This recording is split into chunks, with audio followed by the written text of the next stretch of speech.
My name is Helga Pender, and I've been working at the delegation of the European Union to Georgia since 2009, working on issues that deal primarily with the strengthening of civil society, also with election-related issues, and most recently also on parliamentary support. So you see, they all fit together into what I would call a sort of a package of support for democratization in general. Civil society is one of the major focuses of what we do, but a lot of my time has been spent in the Eastern Partnership countries, so I like to think that I'm quite familiar with the way civil society has developed here over the last 15 years or so.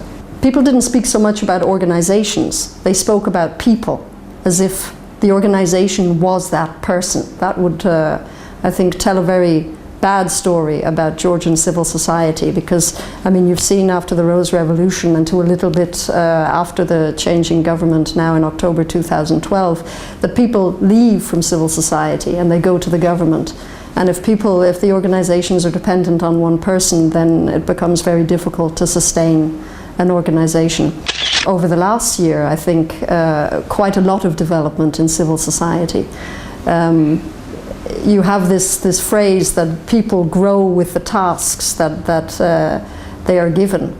And I think that civil society last year, especially in the pre-election period, they had a lot of things to do, they had a lot of issues to monitor, and I think it was really the first time when they got this coalition going as well, that they really made a name for themselves, and you can see that has changed them to a great extent. Sometimes you have the impression in Georgian society that the watchdog role is one that is exaggerated. In the past, of course, you could say that was also because politics to some extent was unbalanced. You had the government, but you had no opposition, so civil society, to some extent, whether it wanted to or not, was sort of forced into the role of being an opposition, and that's not the role of civil society. So now civil society, to some extent, could take on more of the role that I just mentioned, of being an impartial arbiter, and playing more, I think, the role of representing the interests of its different target groups. That's something that the European Union, tries very much to support.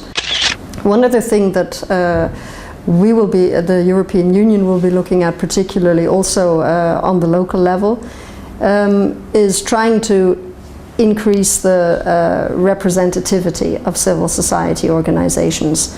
If civil society isn't really representing the people who live in that area, in that municipality, why should local authorities take on board what the civil society organizations have to say? So that's something that we want to concentrate on more, that civil society becomes more aware of the fact that it's not only government which is accountable to the people, it's also civil society which is accountable.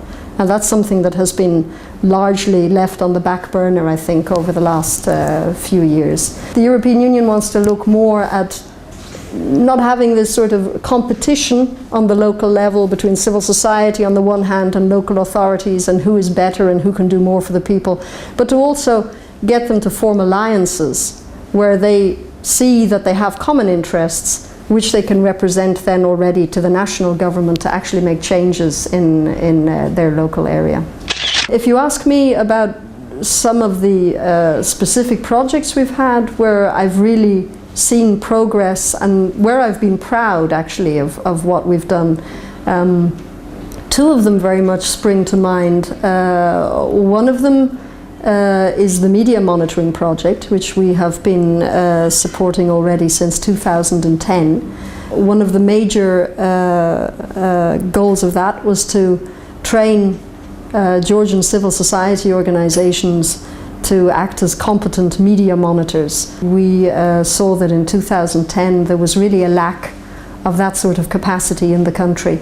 So the European Union has worked with civil society organizations, with our partners UNDP, for a number of years to strengthen their capacities. Another very positive project, I think, also has been our the European Union's support over many years for the Central Election Commission.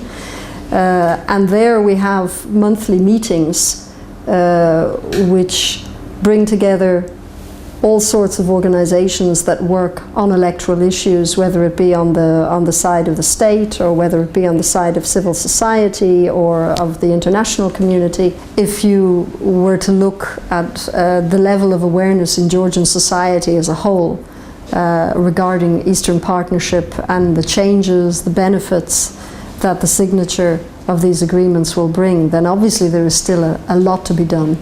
And civil society can play a very important role, both through the experts who know a lot about the different issues like the deep and comprehensive free trade area and how that will affect concretely businesses in Georgia.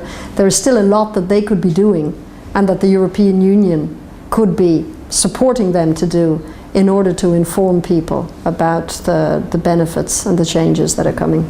The whole concept of civil society is very closely bound up with what we talk about when we talk about European values. It's the tolerance for differing points of view, it's openness and balance, it's hopefully, though not always, of course, in practice, lack of corruption, it's political pluralism. All these things are values which are also very closely bound up with civil society. Civil society is you. Civil society is everybody. It's your mother, it's your father, your brothers, your sisters, your teachers. In the end, everybody who makes up the society has the duty to see that the society is working properly. Whether people realize that they have that responsibility is another issue. Probably those people who realize that they have a certain responsibility are the ones who become more active then and join civil society organizations, but we're all civil society.